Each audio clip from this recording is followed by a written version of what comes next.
No Evangelho segundo São Mateus, naquele tempo, depois de se completar o tempo em que, segundo a lei de Moisés, Maria devia ser purificada, José e Maria levaram Jesus a Jerusalém, a fim de o apresentar ao Senhor, segundo o que está escrito na sua lei. Todo primogênito será consagrado ao Senhor. E também para oferecer um sacrifício segundo a lei, 2 rolinhas ou 2 pombinhos. Ora, havia então em Jerusalém um homem justo e temente a Deus, chamado Simeão, que esperava a consolação de Israel, e o Espírito Santo estava nele. Tinha-lhe sido revelado pelo Espírito Santo que não veria a morte sem ver primeiro o ungido do Senhor. Subiu, pois, ao templo inspirado pelo Espírito de Deus, quando os pais de Jesus lá o levaram, para com ele cumprirem as prescrições da lei. Simeão tomou-o nos braços e bendisse a Deus, dizendo: Agora, Senhor, podeis deixar partir em paz o vosso servo, porque os meus olhos viram a vossa salvação, preparada para todos os povos, luz para iluminar os gentios e glória para Israel, o vosso povo. Em nome do Pai, do Filho e do Espírito Santo.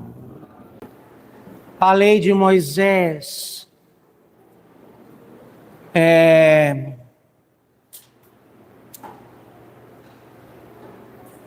a lei de Moisés tinha como impuro todo aquele que tivesse contato com qualquer sangue. No parto, é o que acontece com mamãe e bebê. Então, para todos os efeitos, Maria tinha contraído uma impureza legal, aquela impureza própria da lei, que a lei discriminava.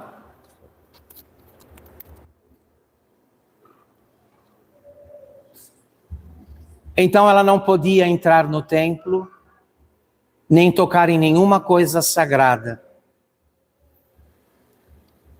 Esta era uma lei que valia para todas as mulheres.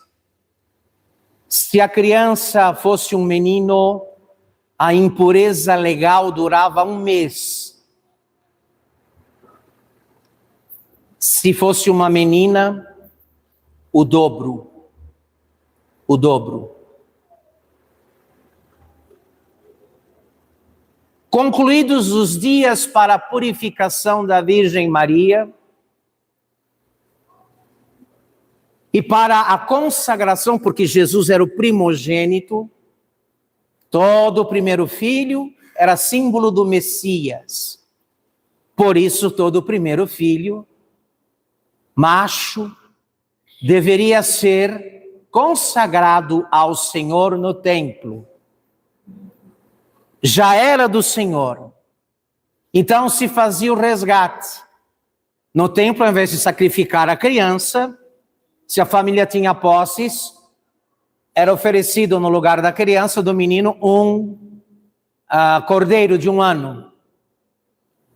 Se a família não tinha posses, como era o caso de José e de Maria, para o resgate do filho, era oferecido um par de rolinhas ou pombinhos, como foi feito.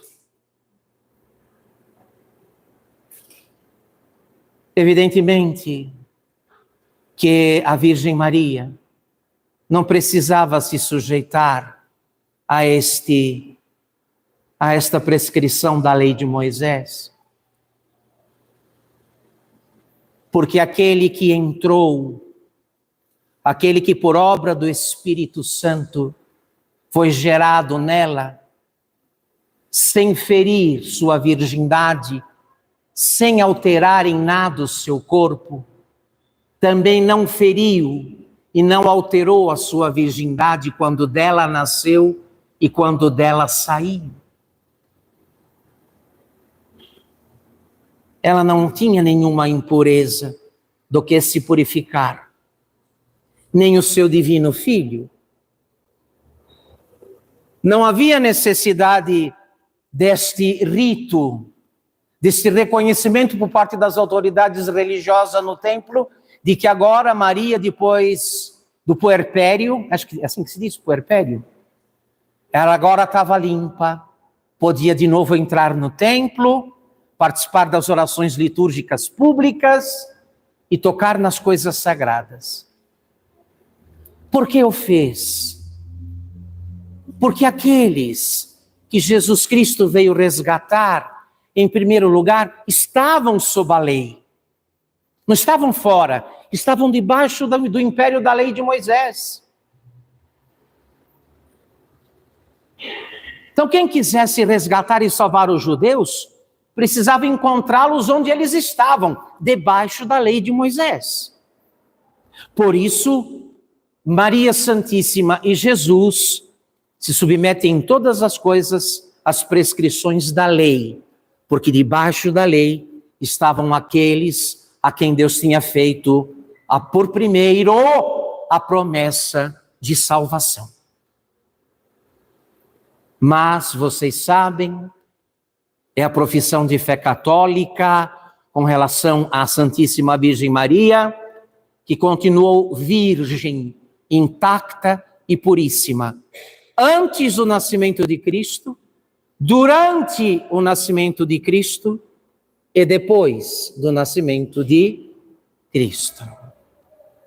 É o que confessamos, que afinal de contas, ela não, pela sua imaculada conceição, ela não participa da maldição que caiu sobre Eva,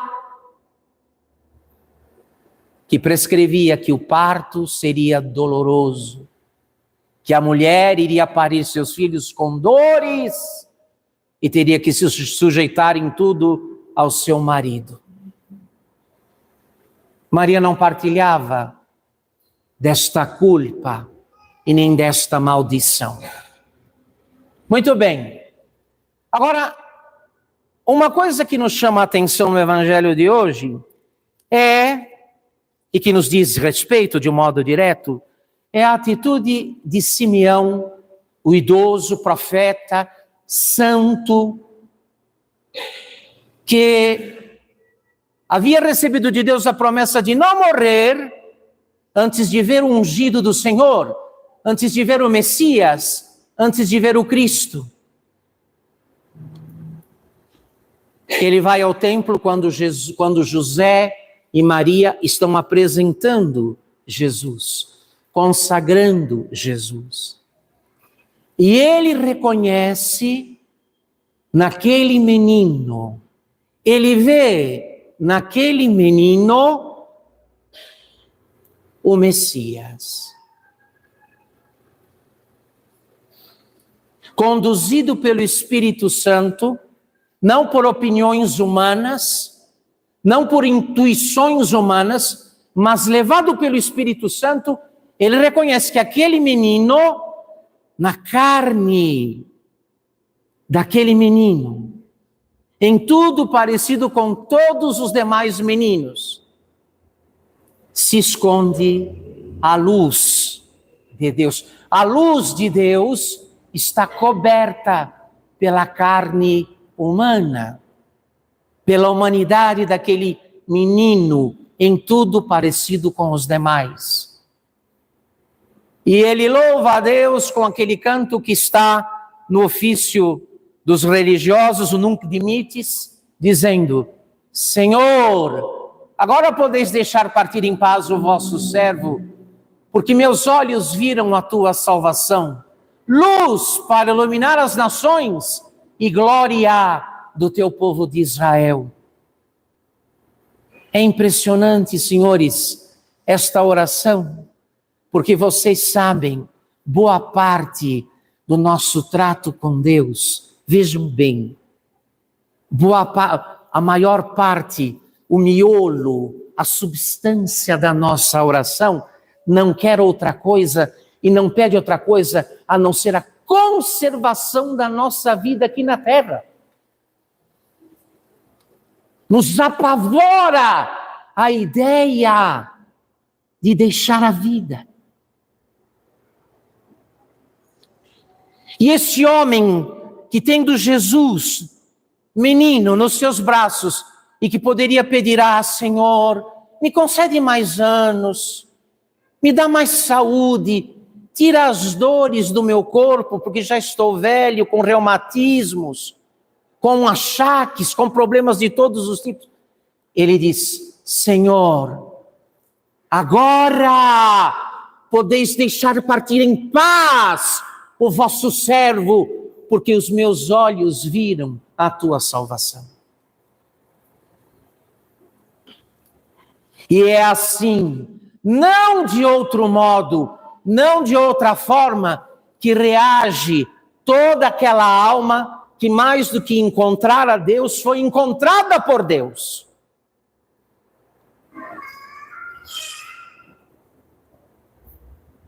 Ele viu a luz do Senhor.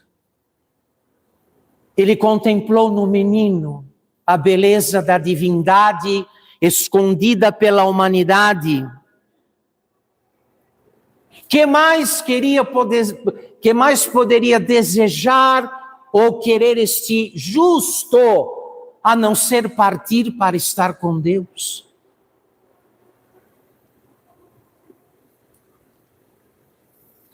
E eu queria agora aproveitar, porque o apóstolo São Paulo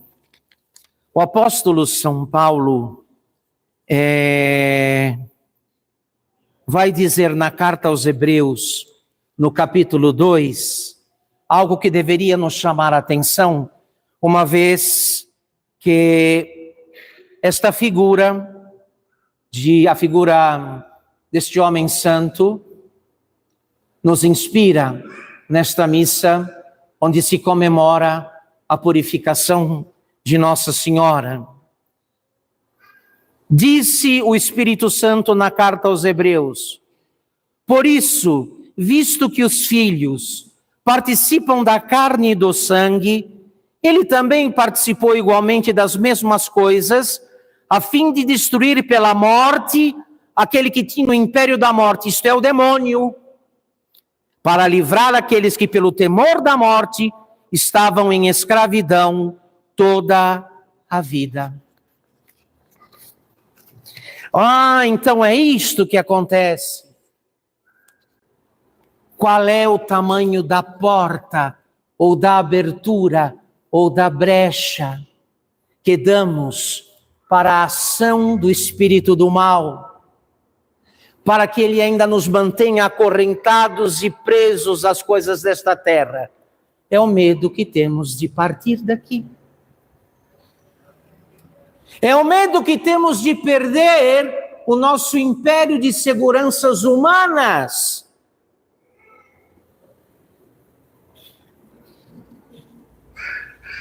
É por esta porta do medo de deixar o mundo que o inimigo de Deus entra e sai a hora que quer e faz o que pretende fazer, uma vez que nos leva de ilusão em ilusão, de ambição em ambição, de preocupação em preocupação, de modo que já escapa do horizonte da nossa existência qualquer tipo de cuidado com a vida eterna, com o céu a conquistar e com o inferno a evitar. Acabamos adotando a mentalidade pagã do mundo neopaganizado. Deus não existe, nada de céu, nada de inferno. Qual é o maior bem? Gozar os prazeres. Qual é o maior mal? Sofrer. Não se pode esperar mais do que isso. Não há nada além disso. Portanto, evitemos a qualquer custo o que faz sofrer e abraçamos com avidez o que faz gozar e saborear os deleites desta vida. E muita gente não percebe, ainda que professe a fé, que na prática vive guiada, ou melhor, desviada por essa mentalidade, por essas máximas, por este modo de pensar mundano.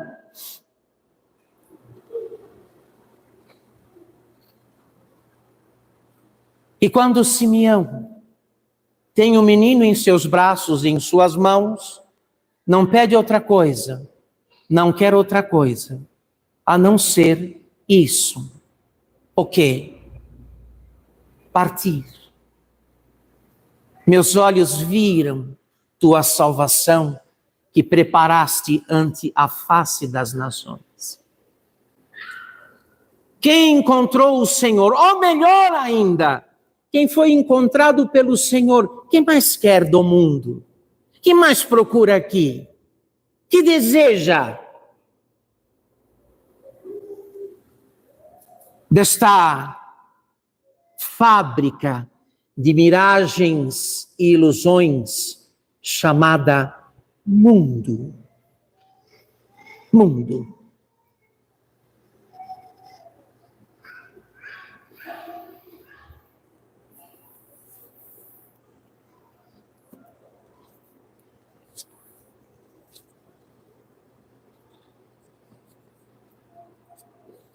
Ele também participou igualmente das mesmas coisas, a fim de destruir pela sua morte aquele que tinha o império da morte, isto é, o demônio, e para livrar aqueles que pelo temor da morte estavam em escravidão toda a vida.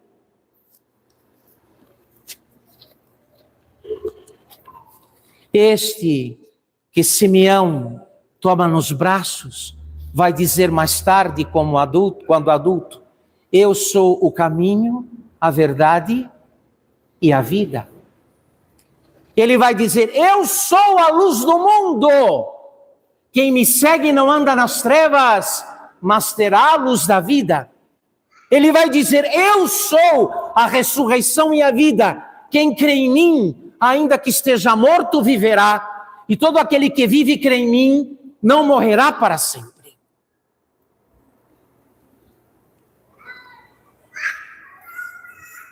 No instante em que Simeão toma o menino, todas estas coisas ficam claras para ele.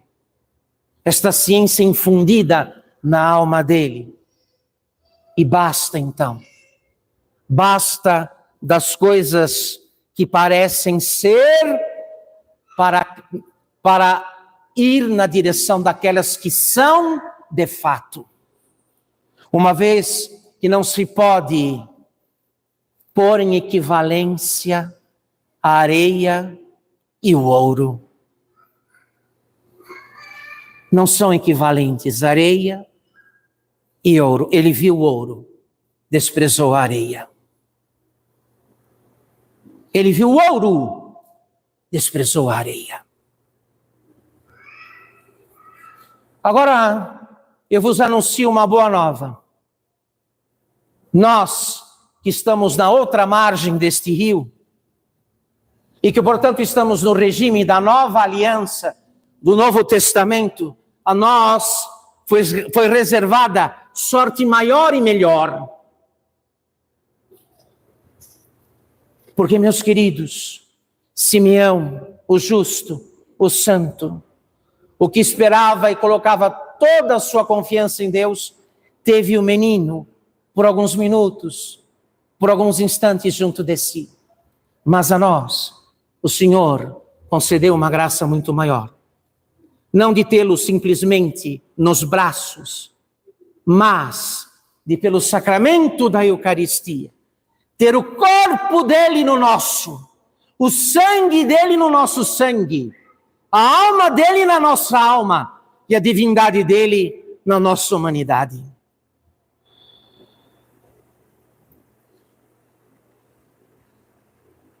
Simeão tem um abraço em Jesus, com seus braços de homem. O teve no colo, mas nós, pela Eucaristia, receberemos um abraço, o abraço do ser de Cristo. Ele não abraça apenas com seus braços, mas com tudo que ele é e com tudo que ele tem. Para produzir pela união eucarística, aqui no tempo e no espaço, a forma mais perfeita, mais elevada e mais excelente de união, a mais excelente forma de união com Deus nosso Senhor, que só terá algo equivalente ou parecido no céu. Aqui não. Admire-se, irmão, de que com tão pouco, Simeão desejou tanto, e nós com tanto desejamos tão pouco. Chorando pelas migalhas do mundo, chorando as migalhas do mundo, que já estão perdidas para nós de qualquer forma.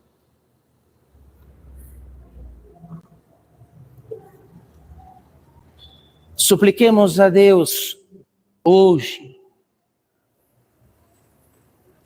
inspirados nesta atitude tão piedosa, tão amorosa destes justos, que no templo realizam as profecias e cumprem os desígnios de Deus, que nós tenhamos consciência da sorte maravilhosa e muito superior que a bondade de Deus e a providência de Deus reservou para nós. Nós que não estamos mais no regime da lei de Moisés, mas no regime da graça de Cristo.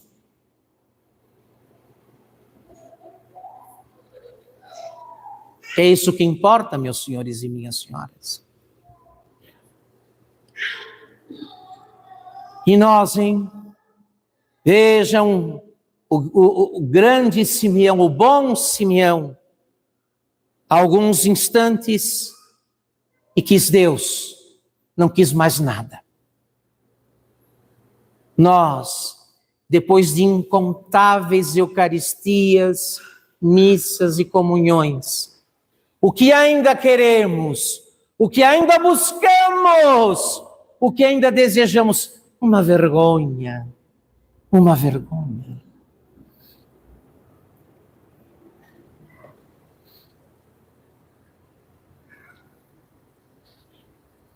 Fomos conduzidos hoje a esta celebração que teve início com a luz.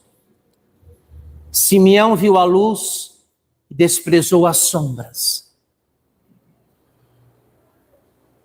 Simeão viu a luz coberta com a carne humana, coberta com a humanidade de Jesus, viu a luz nele, desprezou todas as sombras. A nós agora é manifestada e revelada esta mesma luz, não outra, a mesma. Por este Jesus, que para nós agora não vem propriamente revestido da carne de um bebê, mas das espécies do pão e do vinho, o mesmo, não outro, o mesmo, com seu corpo, sangue, alma e divindade. Vamos ver o que vamos querer depois que ele nos abraçar com o seu ser. Abraçado que foi por Simeão, despertou em Simeão todo o desejo de Deus. Não foi preciso mais do que isso. Não havia Eucaristia. Foi suficiente que Simeão o tomasse nos braços, o tivesse no colo, e todo o desejo do céu e de Deus informou a alma de Simeão. Agora, Senhor, podeis deixar partir em paz o vosso servo. Não quero mais nada. Não preciso de mais nada. Vi a luz, o resto é sombra. Vi a luz, o resto é sombra. A nós, A graça é maior. Bem maior. Porque não nos é dado um menino para segurar, mas o abraço do ser do próprio Jesus, que abraça o nosso corpo com seu corpo, nosso sangue com seu sangue, nossa vida com sua vida, nossa morte com sua morte bendita. Então, meu irmão, olha aqui, se isso não te bastar, não há o que baste para você. Eu lamento. Se as ilusões, se